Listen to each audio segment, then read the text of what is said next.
The Doctor of Thugonomics is back as Christopher Smith, aka Peacemaker, in the DC Comics spin-off of the HBO Max show, The Peacemaker. Obviously, this is spinning out of the Suicide Squad film from James Gunn, and he is essentially writing and directing and producing the TV series as well. We got the very first 3 issues dropped on HBO Max today. I got a chance to take a gander at it, and I think a lot of people are probably going to like this show quite a bit, especially if you like James Gunn's superhero movies and if you like the Suicide Squad movie. Although there definitely is a subset of DC Comics fans, or maybe DC EU fans, I would say the Snyderverse fans are probably not going to like this. Just another reminder that the Snyderverse likely will not be continuing in any form into the near future. Although I do think eventually we will get the original cut of Suicide Squad from David Ayer.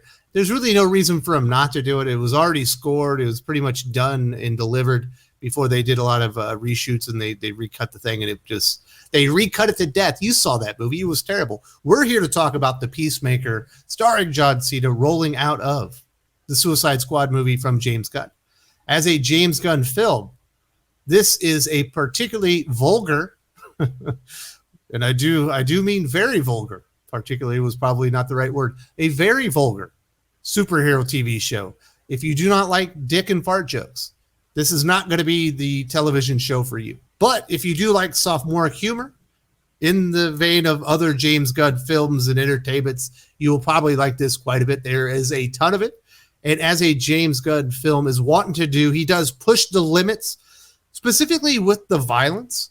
I never really thought of Guardians of the Galaxy to be a particularly violent film, or the 2 that he did. I thought there was some gross out humor in there. He seems to have let loose a little bit here in the DCU, specifically with the Suicide Squad movie that introduced Peacemaker, and definitely within the first 3 issues of here. There's actually one scene in particular with Vigilante, who's one of the standout characters in the show, that was probably just a little bit too far, even for me. I'm not the biggest fan of sophomoric humor in all cases, but I do think it fits the character here. I do like John Cena's rendition of the character. I do find it funny that John Cena, what was thought of as the goody little two shoes, especially after he finished his Doctor of Thugonomics rapper gimmick, and he became John Cena Make-A-Wish extraordinaire guy, where he was just like the champion of the kids. I do think fans of John Cena himself will probably like this. He kind of oozes charisma. You would expect that being a WWE wrestling superstar for well over a decade. You know, he was pretty much the flagship character on their TV programs. You know, they had 2 the entire time, which spanned like 5 hours a week in front of the camera, being very charismatic, essentially for well over a decade. And he certainly translates that very well onto the big screen. We saw that in Bumblebee. We certainly saw that in the Suicide Squad, in my opinion, and we definitely get that here. He's got that ick factor.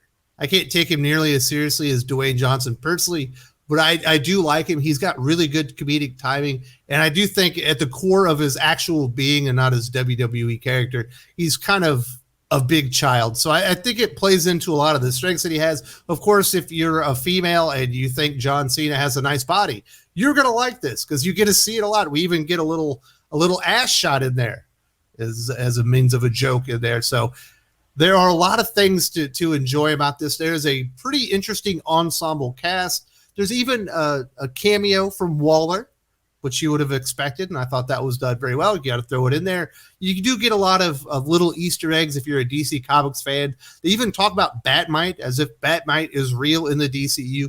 I thought that was pretty funny.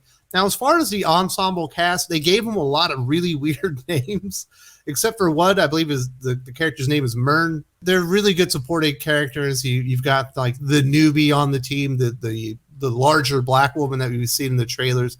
She's got some pretty good comedic timing, and she certainly seems to be playing off that she's less capable by saying she's more capable to the team. There's a weird layered thing going on here. There's about 3 different double crosses that are about to go on that team, which I do think is funny because it's, you know, bubbling beneath the surface, and the characters don't know it so much as the audience does, and I think it does a good job of creating some tension. As far as the supporting characters I would say the big fat tech guy with the weird beard. I think he's pretty good. John Cena is basically busting his McNuggets the entire show. And I do like Vigilante a lot, although I didn't think he was going to get physically involved. I thought he was just going to be stalking. And there's a really good montage where he had Peacemaker like just blowing stuff up and kind of talking about killing people. It's James Gunn. They go too far, but it's pretty funny in the moment. So if you like crass humor, this is definitely the show for you. Supporting characters that I wasn't digging, definitely don't like the father of Peacemaker, Christopher Smith, in here, played by Robert Patrick, I believe. He's definitely he's not a low key racist. He's just full on racist, and he's just putting people down. There's a really weird relationship between Peacemaker and his dad. It definitely gives you a reason to feel sympathy for the character, which they needed to do because they made him such a cold-hearted, cold-blooded killer in the Suicide Squad movie, and they definitely play on that, but they give you a reason to kind of feel sympathy for him. It's a difficult character to swallow. They're going with the racist angle on that character very directly, and he does turn out to be a known villain within the DC Comics universe. I'm not trying to spoil too much about what's going on here. So I didn't love that character, but I'm quite certain I wasn't supposed to. As far as all the characters, I think for the most part, the supporting cast themselves work. You know, they are funny. There's good moments in there. It's the John Cena stuff. I like the Eagle. You know, the Eagle gives him a hug, and his best friend's Eagly. He's got a stupid costume, but he thinks it's badass. He's really into power ballads from the 80s. I was really into that stuff. He should have a mullet. That's probably the only thing that I would say about the character that doesn't work. Give the guy a mullet. He deserves one because he likes so many really great rock bands that I grew up with myself. So if you don't like this type of humor, you're not going to like this show. If you want your comic book movies and universes to be taken very seriously, you are not going to like this show. If you like the Snyderverse and you are disappointed that we have seen the end of the Snyderverse and you're waiting for it to come back, you're probably not going to like this. I think it's going to be successful, and it's certainly, it feels like HBO and Warner Brothers are moving on or have moved on fully past the Snyderverse. I know my good friend Fatal J, who will be on the show tomorrow, if you like the comics aficionados, he can't give it up, and I imagine he's going to be crapping all over this when we talk about it, on that show. I don't think the Snyderversers are going to like this one very much. Who else won't like this?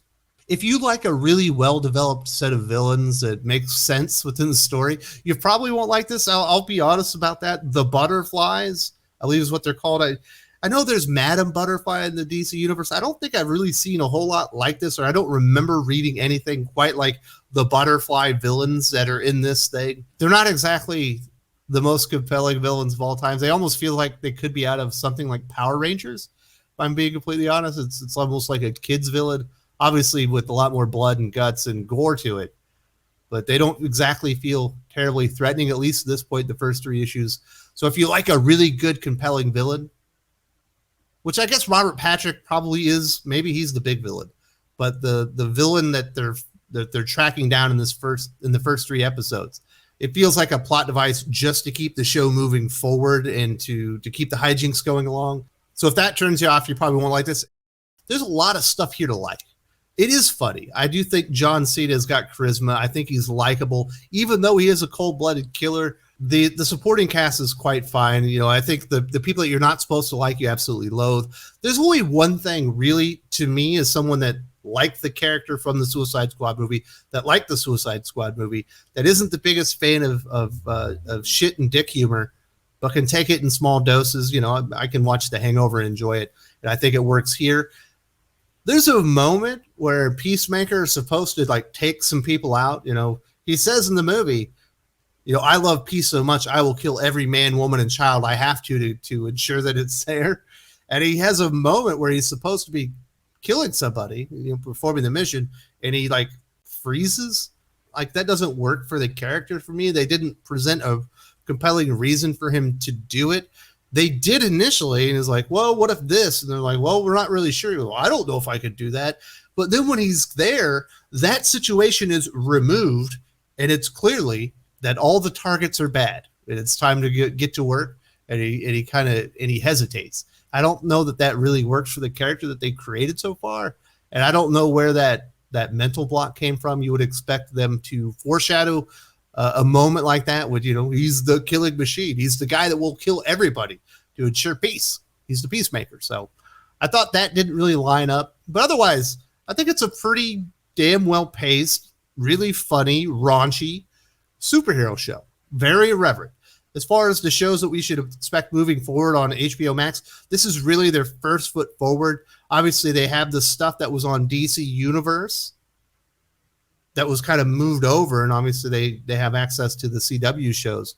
But this is like really the first one that they put out here that was created specifically for HBO Max, and I think it really works. I don't think this will be emblematic or a harbinger for what we should expect on HBO Max with DC shows moving forward. I don't think the Green Lantern show, the other one that I'm really looking forward to, will resemble this at all. I don't think it'll have any of that type of humor. It might have some humor, but it won't have the redneck with a heart of gold saying the wrong thing at the wrong time, and you laugh along with him as he makes an ass of himself. So I personally find it enjoyable, but there are definitely a lot of people that probably won't like this. It will probably be a bit divisive.